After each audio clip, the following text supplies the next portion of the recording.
Let's talk about Pacific Drive. This is the new survival title developed by Ironwood Studios. This is set in the Olympic Excursion Zone in the Pacific Northwest, and you are the driver.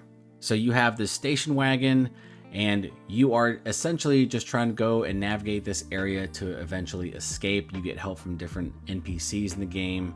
And I think that after 10 hours, I want to say that it's very difficult to recommend this title to anyone unless you are a fan of the genre and you are okay with the early parts of this game being frustrating and tedious. Let's talk about it. To kick things off, I want to talk about the opening hours. I really feel like this is where you are either going to love Pacific Drive or you're going to hate it. There's a lot of tedium. There's a lot of things you have to have in order. If you're a person who loves structure, that's essentially what this game is going to provide you. This game will tell you early on, you have a number of checks that you need to do. You need to make sure your armor's up. You need to make sure the battery's charged. Make sure you have gas, all that type of stuff. You need to make sure you transfer the items that you have in the back to your transfer luggage. You have to do all of this stuff to ensure that you have space for whatever resources you are going to accumulate while you go out on your drives. The thing is that while the game tells you that we want you to gather resources and you're going to want to save those resources because as you go through the game, you're going to be able to upgrade your vehicle, and some of these upgrades require a number of resources that can be really hard to come by, especially chemicals, rubber, that type of stuff.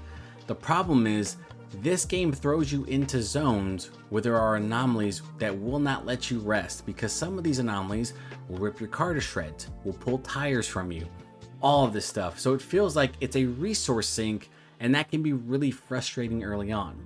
The other thing is that when you extract for the first time, you are given this massive spectacle, and it is amazing to look at when you see this big teleportation beam and you have to make this mad dash to it, and you're more likely damaging your car because you're rushing through. But when you get there, you're finally like, great, I did it. That's my first ever extract. I feel good about myself. But here's what you don't realize.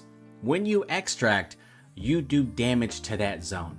And essentially for a period of time, that area becomes extremely dangerous for you. And because you do not have the resources to upgrade your vehicle, you have just made that area so much more dangerous to traverse through, and you've probably made the area after it that's much more dangerous as well.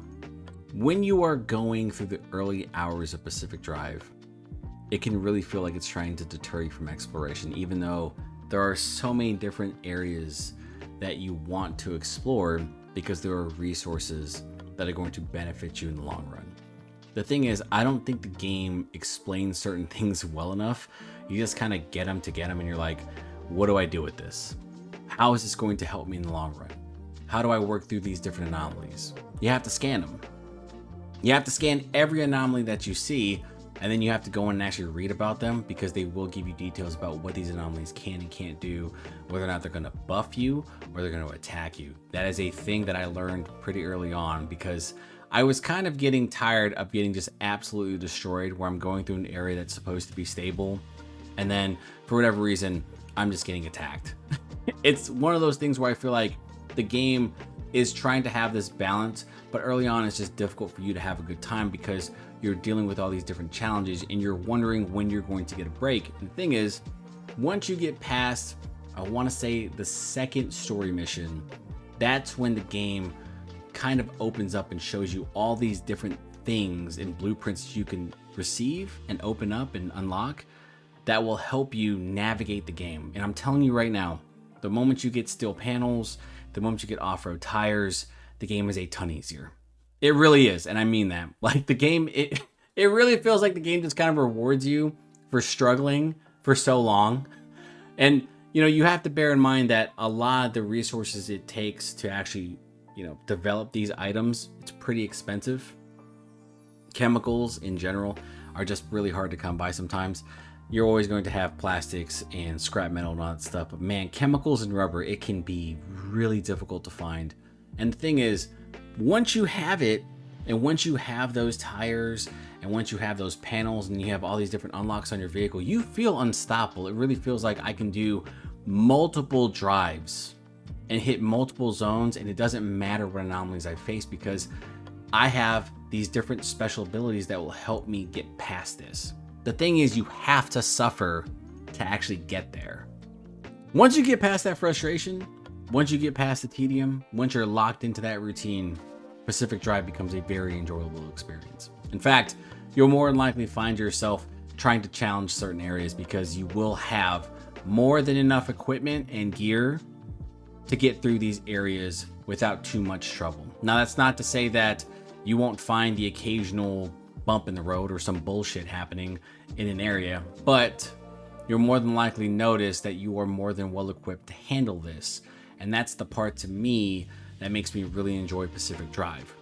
I found myself trying to chase storms. I found myself trying to see what some of these different meteorite fragments do when they're, creating super speed. I found myself wanting to push through different anomalies, and I found myself wanting to explore and ingratiate myself into this world, but that was only after I was well equipped to do so. I just want to make sure that you understand that early on, I was frustrated with this game. That there were just moments of where I was just like, this is bullshit. I'm not having a good time. What is happening?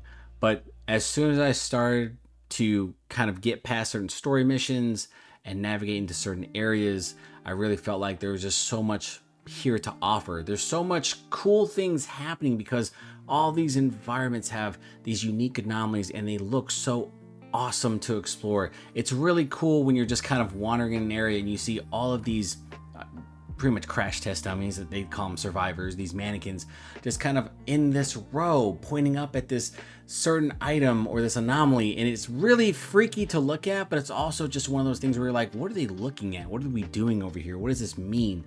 I really wanted to push myself to figure out what was happening narratively, and I found myself really enjoying those moments. I really feel like the narrative missions in this game are great.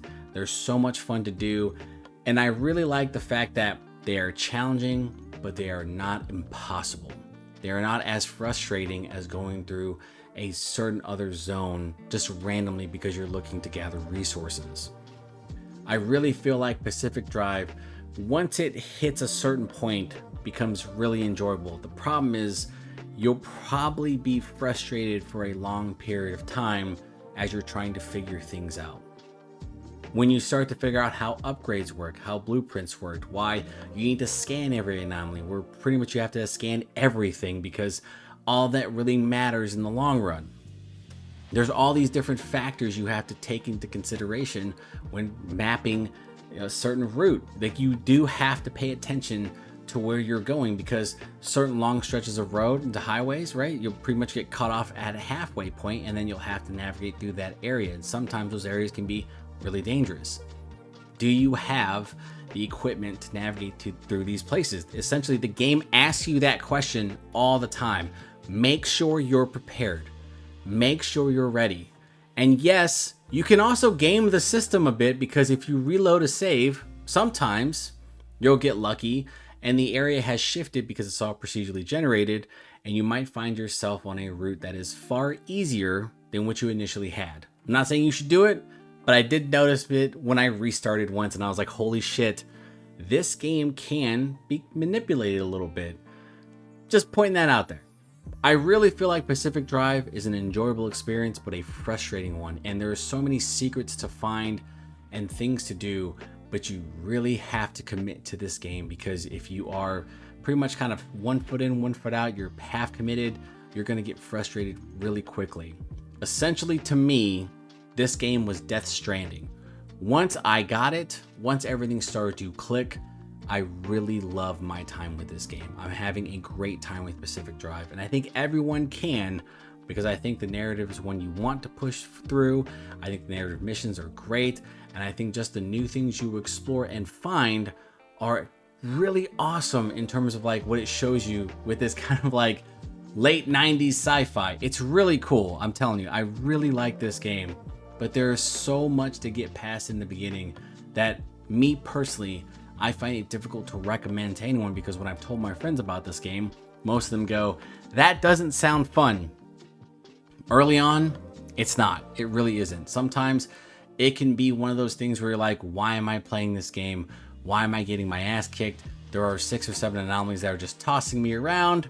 I'm not having a good time. But once you get past a certain point in this game, once you get certain upgrades, you are going to be breezing through certain areas and you're going to be trying to get through those challenges head on. Pacific Drive is one of the first titles that I've played in a long time where I completely understand both sides of the equation.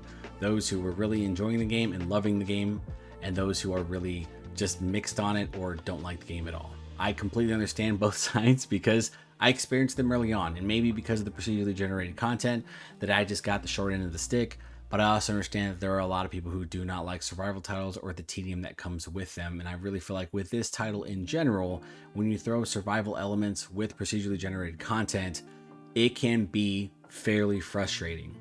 With that being said though, this game I really feel like rewards you for your patience, rewards you for your efforts. I really feel like once you start to get into a groove and you're able to experiment with certain pieces of equipment and gear and go through certain areas, the game is a ton of fun and is probably going to be an indie gem. With that being said, I still can't recommend this title, pretty much because it's just one of those games that are so niche at times that it really feels like it's just meant for like you to try out yourself. Thankfully, there's a demo.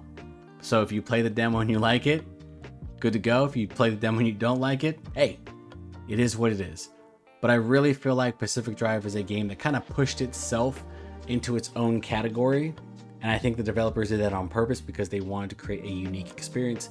And I think they've done that. With that being said, I'm enjoying my time finally with this game. And that's going to do it for this video. If you happen to like the content, please consider like, sharing, and subscribing. I'm Ken from Pixelated Thoughts, and I'll talk to you next time.